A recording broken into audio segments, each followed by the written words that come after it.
As 2016 began, pessimism about the economy fueled Wall Street's worst start to a year in history. By the third week since the new year had begun, the Standard & Poor's 500 stock index had fallen more than 10% from a December 29th high, and the financial press was filled with dire predictions. While you could almost see the bears moving in to end the bull run on Wall Street, something about this picture did not make sense. The economy was showing signs of strength. Four key metrics that classically herald a bear market and slumping economy were looking quite strong. The red line charts the value of the Federal Reserve's key policy instrument, the yield curve. The yield curve is the difference between a long-term bond's yield versus a short-term bond's yield. The three circles highlight times when the yield curve was inverted, when long-term yields were lower than short-term yields, and recession followed. Fed policy is not restrictive. Recessions start after the yield curve.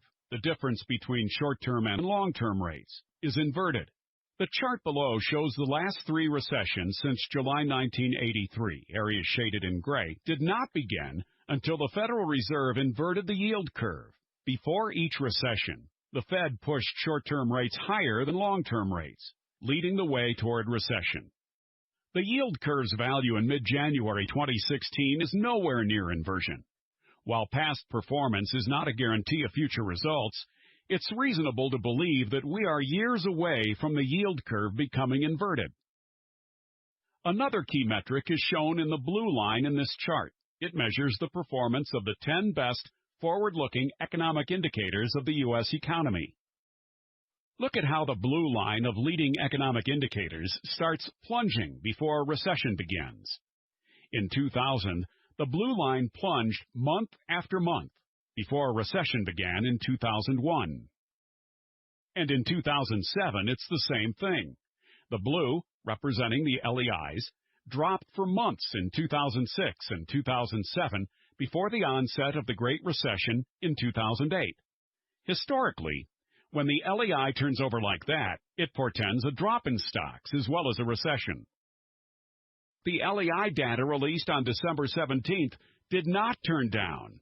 Stocks have been sold off, despite the leading economic indicators rising fairly steadily for months. This forward-looking metric is not indicating a recession is on the way. And finally, there's this metric, which is perhaps the most important of all. The red line is the price-earnings ratio of the Standard & Poor's 500 index dating back to the end of 1988.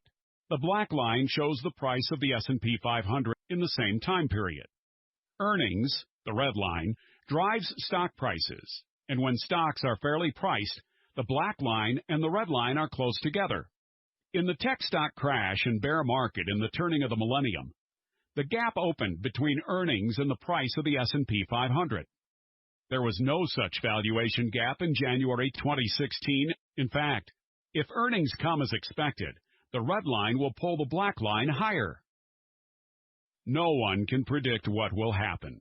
Terrorism, natural disasters, politics, and so-called black swan events that no one could expect can become reality and change financial markets dramatically at any given moment.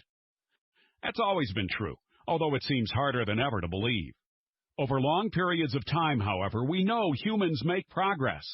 We learn and make things better. In a volatile world, betting on the progress of humanity is never easy. Barring some unforeseen calamity, however, progress will slowly come to humanity in the years ahead, and the red line, earnings, will pull the black line higher.